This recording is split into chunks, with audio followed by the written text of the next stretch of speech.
Төрийн сонгууль бодлоонд бол юу болдгийг бид нар 2008 оны 7 сарын 1-нд харсан.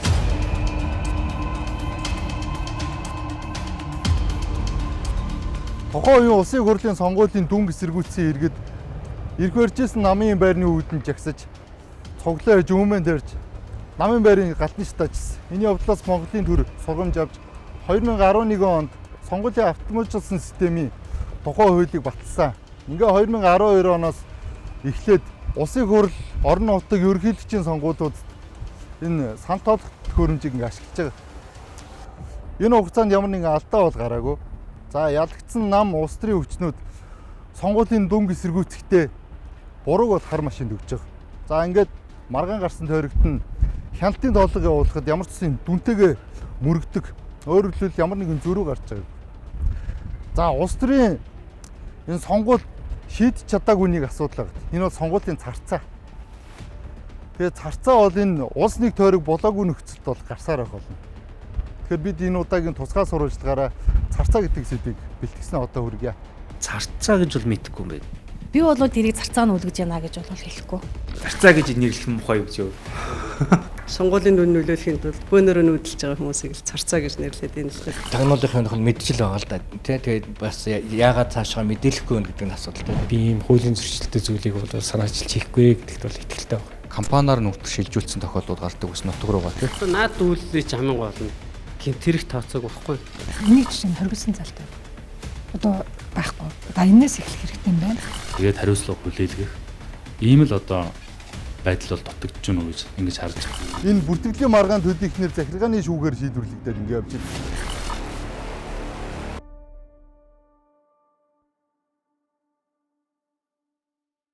Царцаа гэж яг юу юм бэ? царцаа гэж байгалийн амьтан шүү дээ. Тэгтэл сонгуулийн царцаа яагаад царцаа гэдэг нэг хэр царцаа ч нэг бөөнөрөө нүүдэлдэг тийм амьтан шүү дээ. Бөөн сүргээрээ нүүдэлдэг. Тэр утгаар нь тэр сонгуулийн дүн нөлөөлөхийн тулд бөөнөрөө нүүдэлж байгаа хүмүүсийг л царцаа гэж нэрлэдэг юм л та тийм. Зүгээр хаан хамаагүй улсуудыг нүүлгдэг биш, бүртгэлтэй улсуудыг нүүлгдэг. Тийм бүртгэлтэй царцаа хэлбэр рүү орчод байгаа байхгүй тийм. Нэр дэвшигч байгаа одоо хүмүүс маань хэзээний нүүдлүүд хийлгэх юм бол гараад лэн тийм. Одоо жишээ нь танаа намын одоогийн цогт гэрэл одоо Tesla гэх компанитай. Нөгөө талаас нь одоо ардын намаас чойж сэрэн гэдэг хурд групптэй гэдэг. Хоёр талаас царцаа тулгадаг асуудал олон жилийн сонгуулиар яригдлаа шүү дээ. Одоо энэ хүмүүстэй болооч гэж хэлж ийсэн ер нь хэлэх үү? Би ийм хуулийн зөрчилтэй зүйлийг бол санаачилж хийхгүй гэдэгт бол итгэлтэй байна. Компаниар нутаг шилжүүлсэн тохиолдлууд гардаг ус нутаг руугаа тийм. Тэгээ энэ жилийн хувьд бол сонгуулийн бас онцлог тогтолцоогоор явж байгаа. Нэгт өөрөөр хэлбэл нөгөө жагсаалтаар холимог тогтолцоогоор явж байгаа учраас 48 гишүүн сонгогдож байгаа. Энэ бол хаашаа шилжиж явцсан адилхан санал өгнө гэсэн үг. Тийм учраас энэ бол 40 орчим хувьд нэм нөлөөг болчихж байгаа гэсэн. Хоёрт 60 орчим хувийнх нь төлөөлөл их хурлын гишүүд томсгсон тойрогоос гарч ирж байгаа. Томсгсон тойрог бол өмнө байсан жижиг тойрогоос дунджаар сонгогчийн доор 3 дахин өндөр болчихсон. Тийм болохоор бол тэр хэмжээгээр нөлөө нь багасж байгаа гэсэн. Ер нь том тойрогч уу жижиг тойрогч уу нөлөөлнө шүү дээ. Царцаа. Яагаад тэгэхээр нэг том тойрогч жишээлбэл 10 мандаттай. Тэр 10 мандатыг нэр дэвшигчийн тоонд одоо санал авах тоонд хувааж байгаа. Тэнд 200 санал хүртэл 100 санал хүртэл үнэтэй л авахгүй. 200 саналаар шийдэгдсэн, бүр 100 саналаар шийдэгдсэн сонгуулийн маргаантай холбоотой хэрэгүүд байдаг. Тэгэд энэ бүхний ард нөгөө өнөөг хүртэл хуулиар эслэж шийдэж чадаагүй царцааны асуудлууд байгаа байхгүй. Тэгтэл 4 жил тутамд энэ улс төр чи царцаа нүглэж сонгогчдын сонгох эрхийг хулгайлж. Тэгээ энийг өөрөөсөө бүртгэлийн маргаан ингээ хуульчилсан. Захиргааны маргаа юм уу, эрүүгийн хэрэг юм уу? Хоёр төрлийн захиргааны маргаа. Одооны харьяаллыг бид нар харна шүү дээ. Тэгэхээр нөгөө шилжилтийн бүртгэл зөв хийсэн үгүй юу, хассан уу, нэмсэн үү? Тэгтэл эн чин төрийн эрхийг хуульсаар авах гэмт хэрэг биш үү? Нөгөө талдаа энэ сонгогч 4 жил долдогч байгаа сонгох эрхийг хулгайлж байгаа асуудал биш үү? Үндсэл нь бол төрийн эрхийг хулбсаар авах гэсэн үг шүү дээ. Өөрөөр хэлэх юм бол сонгуул өгөх ёсгүй хүмүүс очоод тэнд очоод өгчөж байна гэдэг чинь тийм. Яг их хурлын гишүүн тийм иргэний шилжилт хөдөөний хууль бусаар хийлгээд сонгогдсон тохиолдлууд бол байгаа.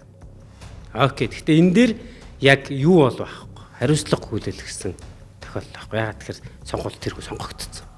Одоо нэр дэвшигч гэдэг одоо ойлголтлаа одоо эрүүгийн хууль энэ төр бол байхгүй байгаа байхгүй. Чөлөөт сонгуул бол төрийн эрхийг хууль ёсоор авч буй хэлбэр. Сонгуулиуд ухаан төргийн байнгын оршин суугч буюу дор хаяж 180 хоног амьдарсан иргэн саналаа өгөх хуультай. Гэтэл 180 хоногийн өмнө сонгуулийн зорилгоор иргэдийг өөрийнхөө нэр дэвших тойрогт олноор нь хаягд шилжүүлэн өөртөө санал өгүүлж буй үйлдэлийг төрийн эрхийг хууль ёсоор авах гэмт хэрэгт тооцоогүй. Тодорхойлбол эрүүгийн хуулийн 19-ийн 2-т заасан төрийн эрхийг хууль ёсоор авах гэмт хэрэгт зөвхөн хүчирхийллийн аргаар авахыг томьёолжээ.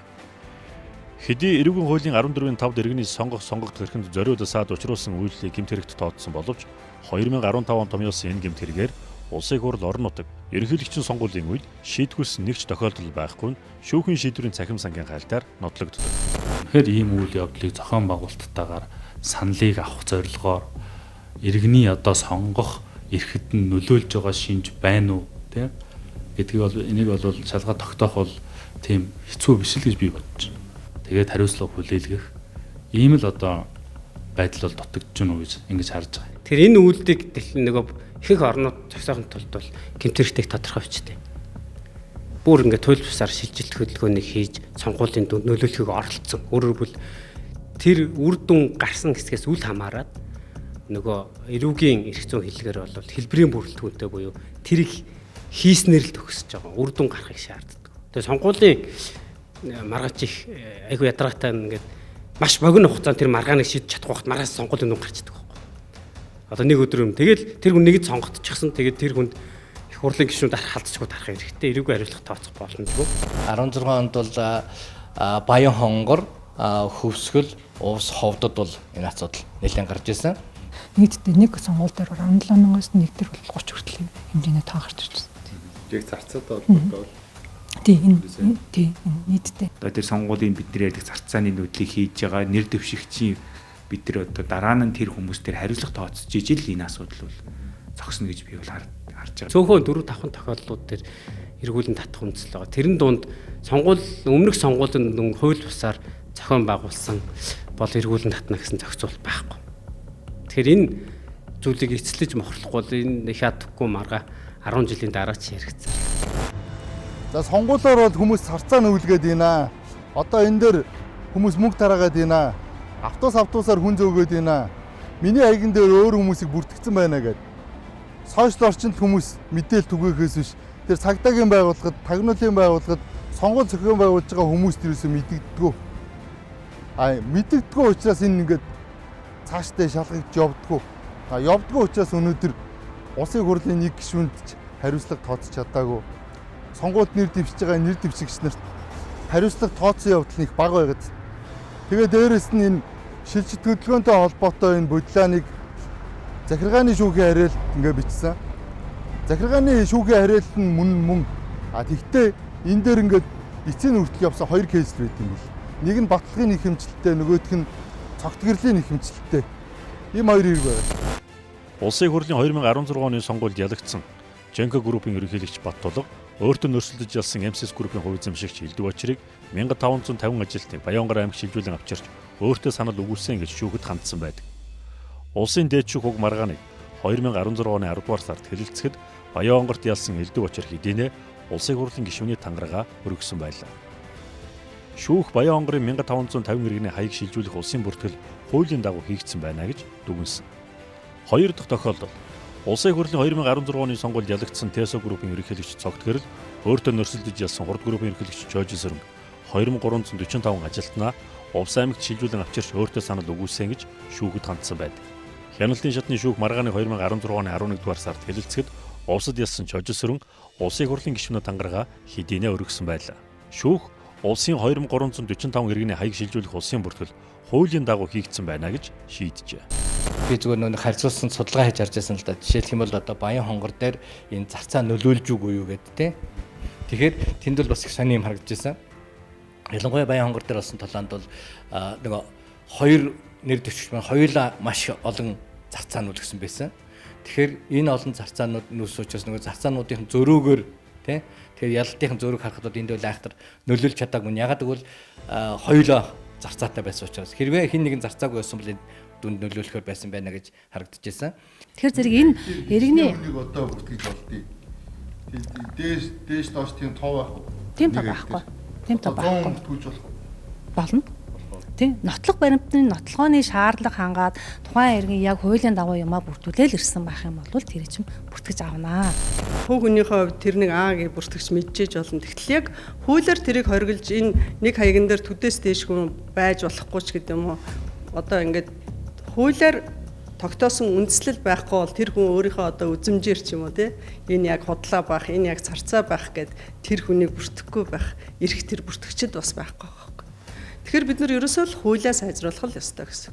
Одоо бол баг ийм Монголиагаар шууд ингээд ячиж байгаа байхгүй юу? Шилжтэй илгэж байгаа шүү дээ. Тэрчтэй оролцоотой тий энэ царцаа гэдэг үзэгдийг хэний хийж зорж байна. Сонгох бүгднгийнх нь одоо хэдүүлээ бодоод хэний өмнөөс хэдүүлээ одоо улсын хурал бүрэн эрхтэй хууль тогтоох онцгой бүрэн эрхтэй байгууллагыг сонгодог бай. Ард түмний өмнөөс. Тэгэхээр ард түмнийг ард түмэн хүлээн зөвшөөрсөн олонхын саналыг нь хууль ёсны дагуу авсан ийм л мандат байх ёстой шүү дээ. Тэгэхээр нийтийн эрх шиг зөрчнөл гэсэн үг. Хуурамч хүртгэл хийлгэнэ гэсэн үг шүү дээ. Тэ байнга оршин суугч бус хүнийг хуурамч хүртгэл хийлгүүл гэдэг ийм хориглох заалтыг сонгуулийн тухай хуулинд оруулж өгмөр байгаа байхгүй. Тэгтэл одоо 2019 онд батлагдсан сонгуулийн хуулинд ч байхгүй, өмнөх хуулинд ч одоо сонгуулийн дүнд нөлөөлөхийн тулд те бид манайхны ярьдгаар царцаа нөлөөлвөл болох уу болохгүй юу хориглоно гэсэн заалт байхгүй. Хориглоно гэсэн заалт байхгүй учраас санкц байхгүй. Тэрийг тэгсэн тохиолдолд яаж шийдэрлэх вэ гэдэг заалт нь бас байхгүй болж байна. Иргэний шилжин суурьших бүртгэлийг оршин суух газрын хаягаа нотлох баримт бичиг болон иргэний үнэлэхээр үндэслэн хийхээр хуульд заасан. Иргэд орон нутаг нийслэл рүү шилжин суурьших бүртгэлээ хаа байгаа газраасаа e-Монгол аппликейшнээр хийдэг болсон. Засгийн газрын 2018 оны 332 дугаар тогтоолоор баталсан уг журмаар бол иргэд байнга оршин суугчаар бүртгүүлэхийн тулд аль нэг айлаас оршин суух зөвшөөрлийн бичиг, эсвэл түрээсийн гэрээ байгуулахад, эсвэл барилгын компаниас байр захиалгын гэрээ авахд олноороо шилжин суурьших боломжтой байна. Нэг юм байна л да. Одоо тухайн орон нутагт нь одоо би чинь удаан хугацаагаар байр түрээслэх гэж байгаа. Тэ ийм байж болно. Эсвэл бол өмчлөгчийн зөвшөөрлөөр байнга оршин суугчраас бүртгүүл болдог юм билээ. Бид нар ер нь цаашдаа энэ иргэний улсын бүртгэлийн хууль дээр байгаа шилжиж төлөвлөгөөнд тавигдахын шаардлагуудыг эргэж харах хэрэгтэй билээ гэж. Иргэн танаа хаягдаар хэн нэгэн царцаа байдлаар давхар бүртгэгдсэн байна уу гэдгийг элекшн цэг бүртгэлцэг ГАВ-цэг мань хаягаар орж шалгах боломжтой. Энэ нь сайн дурынх тул өөрийн хаяг дээр царцаа олноор нь бүртгүүлэхийг зөвшөөрсөн иргэд үүнийг мэдээлэхгүй заанч харамсалтай. Тэгэхээр сонгуулийн үйл ажиллагаанд хяналт тавьж буй цагдаа, тагнуулын байгууллага царцааг зохион байгуулалтад орогнуулах ажлыг захиалсан улс төрчдийг илрүүлэх нь чухал. Орон нутагтайгаа одоо намын ажилтан тий намын үүр мөр гэж хүмүүс байгаа шүү дээ. Эсвэл засаг зэргийн нэг ажилтан энэ улс төрийн намтай холбоод тэр хүмүүсийн хаяг дээр одоо бүртгчүүл тэр хүмүүс дээр элекшнээр шүүгээд гомдлох гаргахгүй. Тий шүүгээд бол гомдол гаргахгүй. 2020 оны улсын хурлын сонгуулиар иргэдийн шилжиж төлөвлөгөөний 2 дугаар сарын 1-нд зогсоохоор болсон. Тухайн үед шилжиж төлөвлөгөөн зогсоохоос 4 сарын өмнө буюу 2019 оны 10 дугаар сарын 1-ээс 2020 оны 1 дугаар сарын 31-ний хүртэлх хугацаанд нийслэлээс нийслэлд 189,647 иргэн, нийслэлээс орон нутагт 7,644 иргэн, орон нутгаас нийслэлд 24,479 иргэн, орон нутгаас орон нутагт 7,379 иргэн шилжсэн байна. Өнгөрсөн 2023 оны 1-р сарын 1-ээс 12-р сарын 31-ний хүртэлх хугацаанд 11,201 иргэн нийслэлээс орон нутагт шилжижээ. Харин орон нутгаас нийслэлд 32,299 иргэн шилжиж ирсэн бол аймгаас аймагт шилжин иргэсдийн бүртгэл энэ хугацаанд 12,648 байна. Харин 2024 оны 1-р сарын 1-ээс 24 оны 4-р сарын 29-ний хүртэлх хугацаанд нийслэлээс нийслэлд 42,750 иргэн, нийслэлээс орон нутаг руу 9,420 иргэн, орон нутгаас нийслэлд 11,389 иргэн, орон нутгаас орон нутагт 6,512 иргэн шилжижээ. Өөрөөр хэлбэл 2020 онд шилжиж төлөвлөгөөн зогсоохоос өмнө 229,149 иргэн шилжсэн бол 2024 оны эхний 4 сард 70,071 иргэн шилжилтээ бүртгүүлжээ. Иргэдийн нийт шилжиж төлөвлөгөөнөөс амьдралын бодит шаардлагаар хийсэн шилжилт, сонгууль зорж хийсэн шилжилт хоёрыг ялгаж таних боломж байдгүй. Ер нь бол хаашаа их шилжиж байна гэхээр зэрэг Орхон аймаг руу бол шилжилт хөдөлгөөн хийсэн байна. 600 орчим иргэн байна. Дархан уул руу 400 орчим иргэн шилжилт хөдөлгөөний бүртгэлд оролцсон байна. За Ховд аймагт 398 иргэн яг энэ хугацаанд шилжилт хөдөлгөөний бүртгэл хийлгэсэн байна. Зүгээр яг их гэж үзэх юм бол Овс аймаг руу хэд шүү дээ. Овс Дорногов.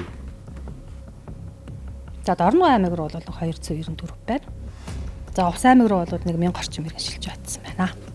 2012, 16, 20 оны сонгуулиар тийм сонгуулийн жилүүдэд ер нь шилжилт хөдөлгөөн ихсдэггүй багасдаггүй. Ер нь шилжилт хөдөлгөөний мэдээллийг ингээ аваад үзэхээр бол тэгж айхтар одоо юу гэдгийг ихсээд яасан асуудал байхгүй. Одоо бид нар ингээл мэдээллүүдийг айгүй ил тод байлгах хэрэгтэй байхгүй юу? Одоо жишээлбэл ингээд 12 оны шилжилт хөдөлгөөн ямар байсан тий 13, 14, 15, 16 тий 20, 21, 22, 23 ямар байсан ингээд ингээ харахаар ийм том хэлбэлзэл ингээ сонгуулийн жилүүдэд гараад байгаа бол энэ асуудал байна л гэсэн. Тэгэхээр хэдий шилжээд хэдий буцаж шилжиж гин гэсэн тэр ерөнхий зургийг бол улсын бүртгэлээр шалбархаал гарчиж болно гэж үздэг тий. Зарцааг гол зогсоож чадах зүйл бол иргэний бүртгэл. Яагаад гэвэл аль компани ажилчид вэ гэдгийг ерөөсөө нийгмийн даатгалын шимтгэлээр нь тогтоох боломжтой. Нийгмийн даатгалын шимтгэлийн тэр зөвхөн сонгуулийн жилд бүртгэнэ гэд шилжилт хөдөлгөөн дээр тийм заалт оруулчвал бүртгэлийн байгууллага өөрөө дататай болчихно. Энэ датагаа харин нотлохоор нь туулгаад энэ компани ажилчдыг бөөнөр нь шилжүүлж гинэ гэдэг мэдээлэлээ тэр цагдаа цагнуудын байгууллагад өгчвөл энэ царцааны үлгэж байгаа асуудлыг маш хурдан хугацаанд илрүүлэх боломжтой. Нийгмийн даатгалын янз бүрийн төлөлт энэ төр бол шаардахгүй шүү дээ. Аль компани ажилтан байна вэ гэдгийг одоо тэрүүр мэдэх боломжтой тийм. Нийгмийн даатгалаар бол мэдэх боломжтой. Тугаас нь нэг компани ажилчид ингээд нэг 2-3 сарын зайтай ч юм уу тийм. Олоолаа ингээд шилжүүлээд энэ бол тогтоох боломжтой байсан. Яг бүр тийм нарийн хуулиараа заагаад өгвөл тогтоох боломжтой. Гэтэл одоо бол тийм яг наривчсан зохицуулт байхгүй. Хэрэг үүсгэж шалгах юм бол хаана төлөгдөжсэн, ямар компани ажиллаж исэн нийгмийн даатгалаараа тий тэгээ хаашаа нүүсэн байна, шилжсэн байна гэдгийг тогтооход маш амархан. Гол нь хууль Бүртгэлийн системээр хяналт тавьдаг. Гэхдээ ямар нэгэн арга үргэлж осоор л байх болно тий. Одоо үр дүн эцэстээ ингээд тогтолцооны хувьд харах юм бол дахиад энэ гараад байгаа зөрчлийг арилгахын төлөө хууль тогтоом зүйшт оруулах. Сонгуул 50 хоногийн дараа болох чинь 126 гишүүнийг бид нар холбог тогтолцоогоор сонгох ёстой. Тэгэхээр сонгуулийг бодлоонгүй шудраг зохион байгуулах нь сонгуулийн ерхий орооны үүрэг. Харин сонгогчдын нэрийн жагсаалтыг шудраг алдаа мадаггүй гаргах нь бол улсын бүртгэлийн байгууллагын үүрэг. Улсын бүртгэлийн байгууллагын мөрдөж байгаа энэ байцаагч нарын мөрдөж байгаа царцаа бүртгэж байгаа асуудал дээр ерөөсөө бүртгэлийн хууль дээр асуудал байна гэж энэ судлаач нар хэлж байна. Тэгэхээр энэ хуулиудын түрүүн ярьдаг нэвтрүүлгийн дурж түнддэг заалтуудыг бас эргэж харах ёстой зүйтэй юм болов. Тэгхгүйгээр бид нар жилээс жилд энэ царцааныхаа асуудлыг ярьсаар л байгаа.